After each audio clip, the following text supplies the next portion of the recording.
and welcome back to Spenelli Speaks for another Friday Reads. Thank you so much for following along in this new experience for me. I've never really done Friday Reads before, and so far I am enjoying the fact that I'm able to talk about books that I'm currently reading, and I think it's helping me read more. Not that I'm reading a lot, but it's keeping me on track because I feel like I want to get through the books more. So I appreciate the little nudge that I have with these Friday reads to keep on track. So last week you saw that I was just about to start a rummage sale. That was crazy. That was a lot of work. Friday it rained, so we had to be inside. Not fun. But Saturday was a really great day. Sunday, not so much. So in the future, I know no Sundays. But it was good. We made enough money to be able to kennel our dog while we're out for a short vacation. And that's good. It's not money out of our pocket. So worked out great. So in case you were wondering about the rummage sale, that went just fine. So let's talk about what I've been reading. If you're new here, thank you so much for stopping by. I hope you stay, subscribe, and comment below. I'd love to hear about what you're reading, as well as everyone who has been here before. It's such a pleasure to have you with me and continue to read with me and follow along in this crazy journey of my reading life. So let's kind of talk about what I finished reading. So in the last video, you know that I was almost done with that Beauty and the Mustache, that Penny Reid book. I did finish that, and I ended up giving it 3 stars because the ending really just fell off for me. It was really good, and I really liked it up until like the point where like the relationship gets questioned. You know, in most romances, you know, that you have that moment where it's like, oh my gosh, are they actually going to stay together? Like, and that I felt like just dropped off a cliff. And it was fine and good. It ended with a happy ending, but like, it just was really lackluster for me. So I ended up giving it 3 stars. So I did end up finishing that. I also, oh my goodness, Tuesday, during my reading sprints with DoubleBookedCo, I got a notification from Libby that my hold on Laura Child's #1 in her tea mystery series, the tea shop mystery series, Death by Darjeeling. So if my thing will bring it up for you. Oh, and then the ad, of course, has to be there. Finally came up, and I finished that baby last night. I was like, I am not going to let this hold, you know, get out of my hands again. So I did finish that. I am giving that first one 3 stars. 3 stars is still pretty good. I know everyone's like, oh, 3 stars if you liked it so much. I did really like it. There was a lot of things that like I felt were left unfinished, and I think purposefully so, which is fine. It's a first in the series. I really enjoyed the people. I enjoyed the landscape. I really enjoyed like the friends and the people that we're gonna get to know in the series. I did figure out who did it, and I'm not gonna explain to you how I figured it out because it'll totally give it away if you read this book.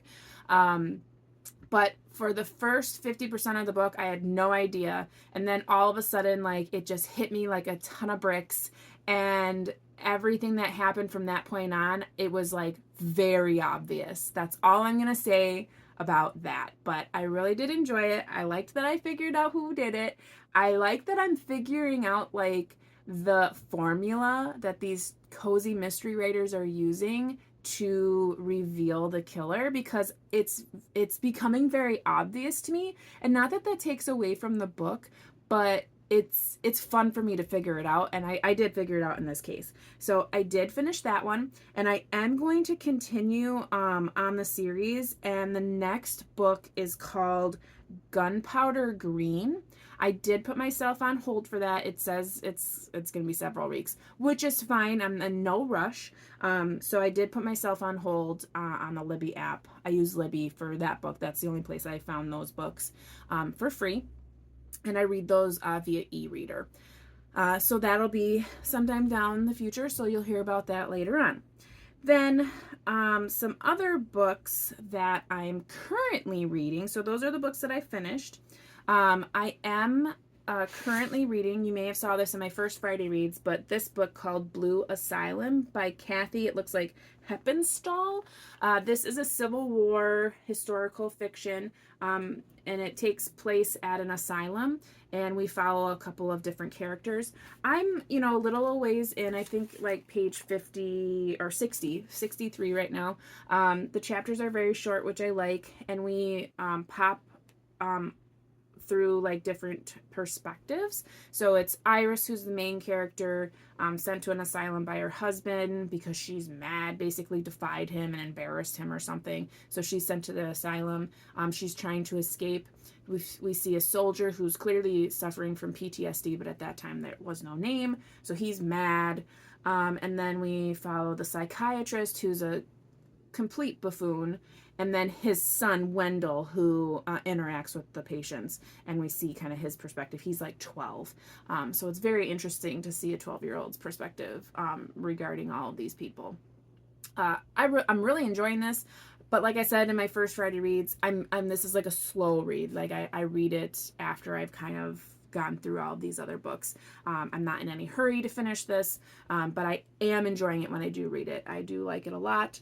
The Blue Asylum piece, I'm pretty sure that the psychiatrist uses the color blue to calm the patients. So think of blue things, and then it's kind of like a mantra, like blue water, blue sky, blue, so they do that. So that's good. I would recommend it at this point, but I will keep you informed as I continue to read that. For DoubleBookedCo, we are reading Louise Erdrich's The Roundhouse, and I'm not very far in. I just started reading this during our reading sprints, so I'm really only, it looks like 25 pages in. A event happens in the beginning. There is an assault, a rape. I haven't learned all of the details, but it's really told out of the perspective of a 13-year-old boy. And he is kind of reiterating his experiences of his mother coming home after being violently attacked and like the aftermath of all that. I feel like it's going to kind of go in between that time period and like present when maybe he's older. I feel like he becomes a lawyer because his dad was a lawyer and his grandfather was a lawyer, and this all happened on the reservation. He and his family, they are Native Americans, so it's going to be interesting to see the dynamic there. I love this author. This is like an auto-buy author. I love everything that she writes. So far, so good. Like I said, I'm not that far in, so I can't really give a recommendation on that at this point. But the writing is always very good. So, reading that. And then through my Libby app, I also put in a hold for Deborah Harkness. She writes the All Souls trilogy, which has now become a series. There's more. There's a fourth book called Times Convert, and I will be reading that as well because there is a fifth book in the series coming out called The Blackbird Oracle. And let me see if I can show you this without too many. Oh, that's funny. An ad for the book as well as the book is on the same page. But this is going to be the fifth in the series. And it is going back to Diana Bishop, who is the main character in the first three. The fourth one is more about like Marcus, and I think her name is Phoebe, his like mate. And that's why I haven't really come to really finish reading that, because I'm like, boring. But I am going to finish that. I did. So that's the book that I am going to read. This book comes out actually like on my birthday, but I won't be able to get to this. I do have a hold on it. I'm like 94th in line on Libby, which is fine. I will wait until my time to read that. But I did, my hold did come up for Times Convert, which I was really surprised. So I will be reading that in audio. So you'll probably hear me talk about that maybe next week or the week after. So yeah, lots of reading happening right now, which is fantastic. I love that. I have a bunch of stuff going on. I have all different formats. I have physical, ebook, audiobook. I'm finishing things. I'm in all different genres. I'm really excited. I'm really excited about reading right now. And I have Friday Reads to thank. So thank you everyone who's participating with me. Not that it's like a readathon or anything, but like you're following along and you're excited about it too. So in the comments, let me know what you're reading. Let me know what you're excited about. Do you have any new books that are coming out that you're excited about? And let me know if you've read any of the books that I'm reading, or if you'd like to read with us with DoubleBookedCo. This we just started. The live discussion will be at the end of the month, July 30th. So you have plenty of time to read. But yeah, other than that, I hope you're taking care, staying safe, reading something fantastic, of course. And as always, I know you know how it goes. Happy reading, guys. Bye.